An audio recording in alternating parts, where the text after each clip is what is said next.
31st night পালন করলেন তো আতশবাজি ফুটে, তাই না?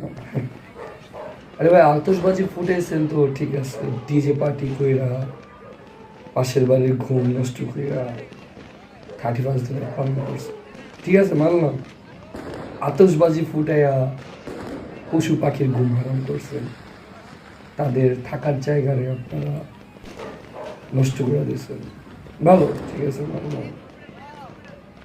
31st নাইট পালন করছেন, তাই না? খুব সুন্দরভাবে পালন করছেন। আপনাদের কিন্তু বাধা দিতেও আসেন, খুব জমকালো ভাবে আয়োজন করছেন, আলোকসজ্জা বানিয়েছেন।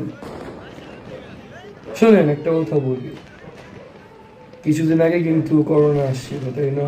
বেশি দিন হয় না কিন্তু, এই তো 3-4 বছর আগের কথাই।